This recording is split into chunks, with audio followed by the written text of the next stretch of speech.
Fewer assets equals clearer decisions.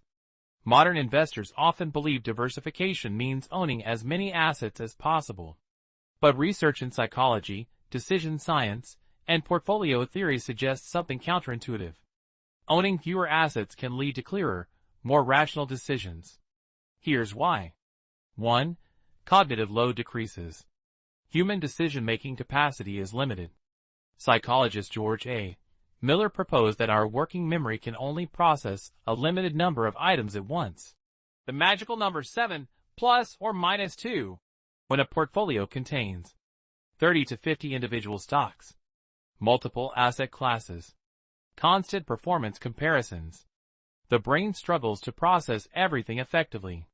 Fewer assets mean fewer variables, less noise, more focused analysis. Clarity increases as complexity decreases. 2. Choice overload reduces quality. Behavioral research by Barry Schwartz in The Paradox of Choice shows that too many options lead to decision fatigue, lower satisfaction, more regret, delayed action. In investing, too many holdings create constant comparison, micro-optimization, second-guessing. A smaller portfolio simplifies the mental model. 3. Over-diversification dilutes conviction. Diversification reduces risk, but beyond a certain point, it also reduces clarity and conviction. Economist Harry Markowitz, father of modern portfolio theory, demonstrated that most diversification benefits are captured with a relatively small number of uncorrelated assets. After that, additional positions often add complexity, add monitoring burden, add little incremental risk reduction. At some point, diversification becomes diversification. 4.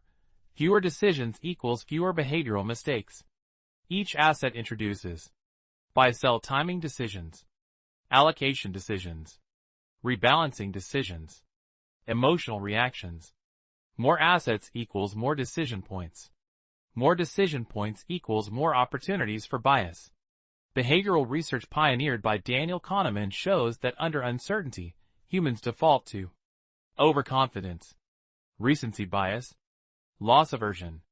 Reducing portfolio complexity reduces exposure to these biases. 5.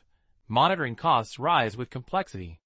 Every additional asset requires tracking news, earnings reviews, performance evaluation, risk reassessment. Monitoring time is a hidden cost. With fewer holdings, analysis becomes deeper. Attention becomes meaningful. Reaction becomes slower and more deliberate. Clarity improves because attention is concentrated. 6. Emotional volatility decreases. A large portfolio often creates constant internal noise. Why is this one underperforming? Should I rotate capital? Am I missing something? A focused portfolio creates clear thesis, clear allocation logic, clear rebalancing rules. Less mental fragmentation equals stronger discipline. 7. Simplicity improves long-term adherence. The most profitable strategy is the one you can stick to. A complex portfolio is harder to maintain, encourages tinkering, increases stress. A simple portfolio is easier to understand, easier to rebalance, easier to hold during downturns. Consistency improves when the system is understandable. Important distinction. This does not mean concentrate everything in one asset. It means avoid unnecessary overlap. Avoid redundant exposure. Avoid symbolic diversification. The goal is efficient diversification, not maximum diversification. The strategic advantage of fewer assets. Fewer assets provide cleaner mental models, reduced cognitive load, fewer emotional triggers, lower monitoring burden, stronger conviction, higher strategic clarity. In investing, complexity often feels sophisticated, but clarity is a competitive edge. And clarity usually comes from owning less, not more.